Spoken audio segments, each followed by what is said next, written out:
நேர்களுக்கு வணக்கம்.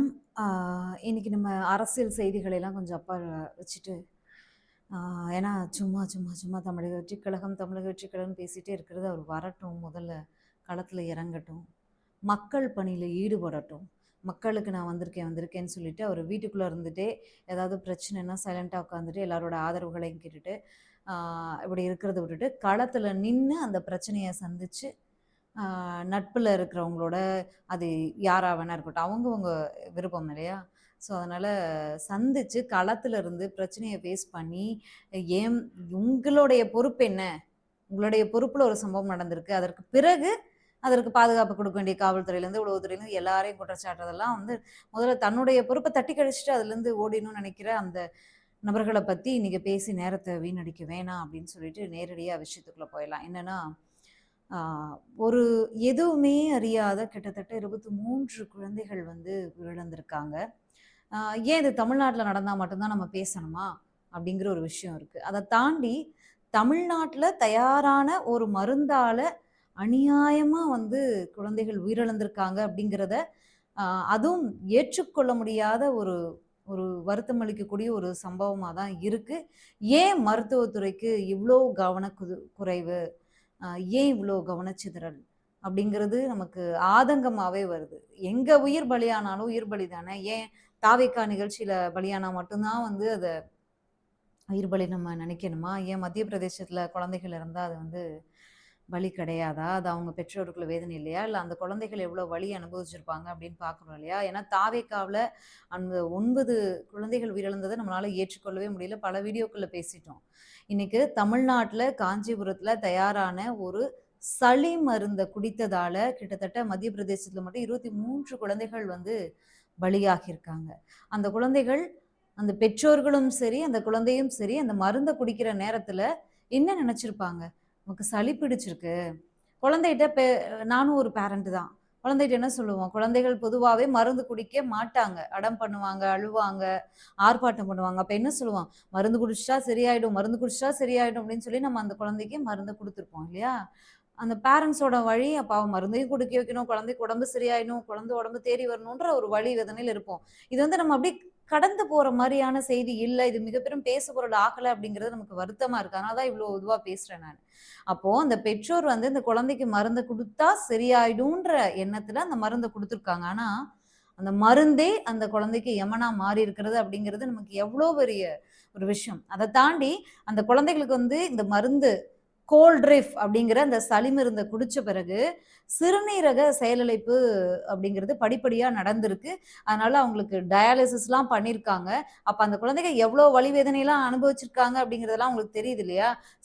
செயலிழப்பெல்லாம் ஏற்பட்டு, அதற்கு பிறகு அந்த குழந்தைகள் ஒவ்வொருவரா உயிரிழக்கிறாங்க. அதுக்கு பிறகு தான் அது மிக பெரும் பேசுபொருளாக ஆகுறது. ஆனா தமிழ்நாட்ல இது ஆ ரொம்ப ஈஸியா கடந்து போயிடுச்சு அப்படிங்கிறது ஆ நெனச்சு பார்க்க முடியல. சரி. என்ன சொல்லிக்கிட்டே இருக்கனே, என்ன நிகழ்ச்சி, என்ன சம்பவம் அது அப்படின்னு உங்களுக்கு தெரியணும் இல்லையா? செப்டம்பர் டூ அக்டோபர்ல கிட்டத்தட்ட ஆ பல மாநிலங்கள்ல, குறிப்பா வட மாநிலங்கள்ல, தமிழ்நாட்ல இந்த மருந்து பயன்பாட்டுல இல்ல.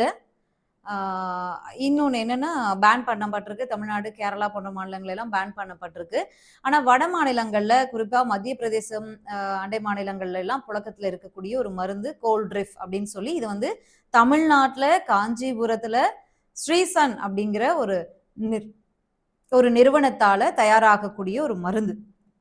இந்த மருந்து இருமல் சிரப்பு. இது குடிச்ச குழந்தைகள் வந்து கிட்டத்தட்ட 23 பேர் மத்திய பிரதேசத்துல மட்டும் உயிரிழந்திருக்காங்க. காரணம் என்ன? ஆய்விற்கு பிறகு காரணம் என்ன சொல்லியிருக்காங்கன்னா, சிறுநீரக செயலிழப்பு ஏற்பட்டிருக்கிறது. அதற்கு காரணம் என்னன்னா, டைத்திலீன் கிளைகோல் அப்படிங்கிற அந்த திரவம் வந்து ஆ அது வந்து தொழில்துறை கரைப்பானாம். அந்த திரவம் வந்து இந்த மருந்துல கலப்படம் செய்யப்பட்டிருக்கிறது. அதனால தான் அவங்களுக்கெல்லாம் சிறுநீரக செயலிழப்பு ஏற்பட்டிருக்கிறது. அப்படின்னு அத வந்து உறுதி செய்திருக்கிறது ஆய்வகம். அதற்கு பிறகு தான் இந்த குற்றச்சாட்ட முன்வைக்கிறாங்க. சரி. இதுல இம் அந்த தொழிற்சாலையினுடைய காட்சிகள் அந்த மத்திய பிரதேசத்திலிருந்து நேரடியாக வந்து காஞ்சிபுரம் போயி, அங்க போய் ஆய்வுக்கு உட்படுத்துறாங்க. அந்த கோல்ட்ரிஃப் அப்படிங்கிற அந்த குழந்தைகளுக்கு குடுக்கக்கூடிய அந்த சளி மருந்த தயாரிக்கக்கூடிய அந்த ஸ்ரீசன் அப்படிங்கிற நிறுவனத்துல ஆய்வ மேற்கொள்றாங்க. அந்த காட்சிகள பார்த்தப்ப எனக்கு ரொம்பவே அதிர்ச்சியா இருந்துச்சு. அதாவது நம்ம மருந்தை கொடுக்கும்போது அந்த மூடியவே பலவாட்டி கழுவிட்டு கொடுப்போம். நான்லாம் இன்னும் குழந்தைகள் வந்து இன்னும் ரொம்ப குட்டி குழந்தைகளா இருக்கும்போது சுடு தண்ணியில அந்த மூடியை வாஷ் பண்ணிட்டு தான் கொடுப்பேன். இப்படி நம்ம பார்த்து பார்த்து பிள்ளைங்களை வளர்க்கும் போது மருந்துன்னு நினைச்சு கொடுக்குற ஒரு விஷயத்த நீங்க அத வந்து அந்த தொழிற்சாலை வந்து அவ்வளோ ஒரு சீர்கேடா இருக்கு. அவ்வளோ ஒரு ஒரு அழுக்கா, ஒரு ஒரு நீட்டா, ஒரு சுகாதாரமற்ற ஒரு குடிநீரு, சுகாதாரமற்ற பைப்புகள், சுகாதாரமற்ற அந்த அ அந்த கேன்லாம் இருக்கும் இல்லையா? லிக்விட் வைப்பாங்க, அந்த கெமிக்கல்ஸ்லாம் வைப்பாங்க, அந்த தண்ணிலாம் யூஸ் பண்ணுவாங்க இல்லையா? மருந்து தயாரிக்கிறதுக்கு. அதெல்லாம் பார்த்தா எத்தன நாள் ஆகியிருக்கும் கழுவுறதுக்கே அப்படின்னே தெரியல. ஆக்சுவலி இதெல்லாம் கழுவவே மாட்டாங்க. எப்படி வந்து இந்த லேப்ல சர்ஜிக்கல் இதெல்லாம் வந்து கிளீன் பண்றாங்களோ அப்படிதான் பண்ணுவாங்க.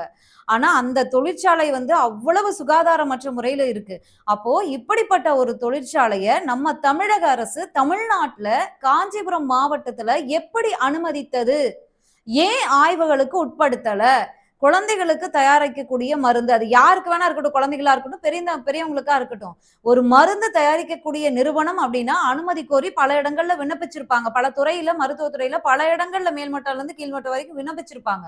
அப்ப நீங்க விண்ணப்பத்துக்கு அனுமதி கொடுக்கும்போது, இல்ல அனுமதி கொடுத்து 6 மாதம் கழித்து, 6 மாதம், 1 வருடம் அப்படின்லாம் போய் ரைடு போவாங்க. சுகாதாரமா தயாரிக்கிறாங்களான்னு பார்ப்பாங்க. எல்லாமே பண்ணுவாங்க. அப்போ நீங்க எங்க தவற விட்டீங்க? ஏன் தவற விட்டீங்க? உங்களால இன்னைக்கு இவ்வளோ உயிர்கள் பலியாகி இருக்கு. இதை எப்படி வடமாநிலத்துல நடந்துருச்சு அப்படின்னு நம்ம அப்படியே விட்டுட்டு போயிட முடியுமா? தமிழ்நாட்டுல பேன் பண்ணிருக்கீங்க, கேரளால பேன் ஆயிருக்கு, வடமாநிலத்துல தானே அப்படின்னு விட்டுட்டு போயிட முடியுமா? எங்கேயா இருந்தாலும் குழந்தை குழந்தை தானே. என்ன பாவம் பண்ணாங்க அவங்க? இல்ல அந்த பேரண்ட்ஸ் தான் என்ன பாவம் பண்ணாங்க? தமிழக வெற்றிக்கழகத்தினுடைய நிகழ்ச்சியிலேயாவது தூக்கிட்டு வந்தாங்க. அந்த பேரண்ட்ஸ் மேல நமக்கு அவ்வளவு கோவம் வருது. இந்த பிள்ளைங்கள் மேலையும் பேரண்ட்ஸ் மேலையும் நம்ம வந்து கோவப்பட முடியுமா? அரசின் மேலதான் கோவப்பட முடியும். மருத்துவத்துறையின் மேலதான் கோவப்பட முடியும். அவங்க சொல்றாங்க, மருத்துவத்துறை அமைச்சர் மா சுப்பிரமணியம் வந்து பிரஸ் மீட் கொடுக்குறாரு. எத்தனை வாட்டி தான் அதுக்கு பதில் சொல்றது? எத்தனை வாட்டி தான் பதில் சொல்றது? எத்தனை பேட்டியில தான் பதில் சொல்றது? இதுவே கடைசி முறையா வச்சுக்கோங்க அப்படின்னு சொல்லி மீடியாக்கு சொல்றாரு. இது மிக மிக தவறு.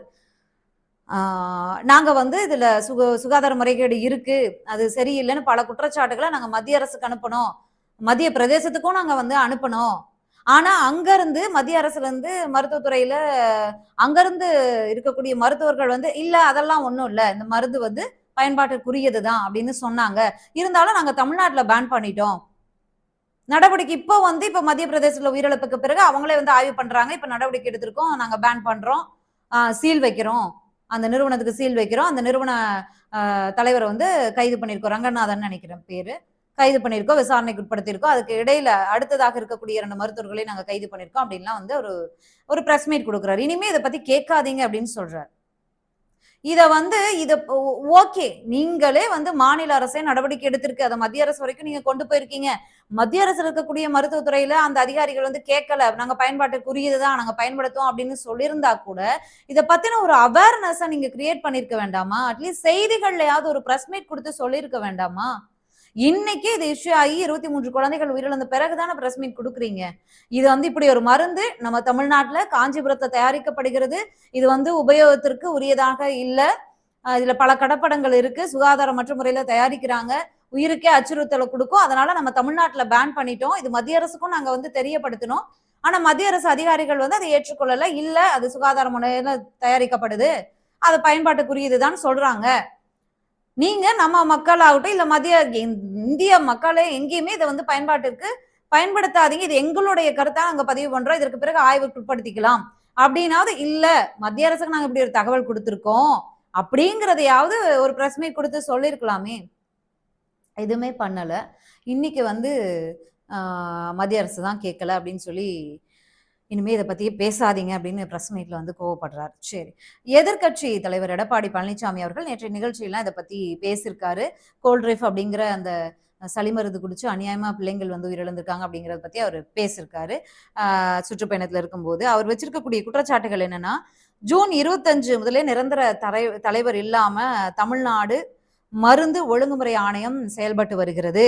25 ஜூலைல 25 லட்சம் லஞ்சம் வாங்கியதற்காக இயக்குனர் கைது. இந்த சூழல் நிலவும் ஊழலை அம்பலப்படுத்திய பாரிய பணியாளர் பற்றாக்குறை இப்படின்னு 10 மருந்து ஆய்வாளர்கள் பணியிடங்கள் காலியாக இருக்கு. 25 உதவி இயக்குனர் பதவிகள் காலியாக இருக்கு. மத்திய பிரதேசம் வந்து குழந்தைகள் இறப்பு குறித்த கடிதம் வந்த பின்னரே ஆய்வு நடத்தப்பட்டது. சட்டப்படி கட்டாய வருடாந்திர ஆய்வுகள் தேவைப்பட்டாலும் முன்கூட்டியே கணிப்பு இல்ல, நடத்தப்படல. நிறுவனம் பெருநிறுவன விவகார அமைச்சக பதிவேடுல இருந்து நீக்கப்பட்டது. அதாவது அங்கிருந்து இறப்புகள் குறித்து கடிதம் வந்த பிறகுதான் இங்க ஆய்வுகளை மேற்கொண்டாங்க, நடவடிக்கைகளை எடுத்தாங்க தாமதமா. ரங்கநாதன், அந்த தலைவர் ரங்கநாதன் கைது கூட ரொம்ப தாமதமா தான் செய்யப்பட்டது அப்படின்னு சொல்லி அவர் வந்து பேசியிருக்காரு. சுகாதாரத்துறை அமைச்சர் வந்து மத்திய பிரதேச அரசு மருந்தை அனுமதித்து விட்டது என்று கூறி மாநில பொறுப்பை தட்டி கழிக்கிறாரு. 2 மூத்த மருந்து ஆய்வாளர்கள் தேசிய அளவுல எழுந்த சீட்டத்துக்கு பிறகுதான் வந்து அவங்க மேல நடவடிக்கை எடுத்திருக்காங்க அப்படின்னு பல்வேறு குற்றச்சாட்டுகளை வந்து முன் வச்சிருக்காரு. துணை முதலமைச்சரை நோக்கியும் வந்து பல கேள்விகளை எடுத்திருக்காரு. என்னன்னா, இளைஞர்களுடைய நலனை உறுதியளிப்பேன் அப்படின்னு சொல்லி சொன்னீங்களே, அப்ப இந்த மாதிரி நச்சு கலந்த மருந்துகளை குடிச்சு குழந்தைகள் உயிரிழந்திருக்காங்களே, இதை அனுமதிக்கலாமா? இதுக்கு நீங்க பொறுப்பேற்க வேண்டாமா? அப்படின்னு துணை முதலமைச்சரை நோக்கி பல கேள்விகளை அவர் வந்து எழுப்பியிருக்காரு. 364 மீறல்கள் வந்து இந்த நிறுவனத்துல ஆய்வு செய்ததுல கண்டுபிடிக்கப்பட்டிருக்கிறது. இந்த ஆய்வை முன்கூட்டியே நடத்தியிருந்தா இப்படி 23 குழந்தைகள் வந்து உயிர்பலி ஆகியிருக்காதே.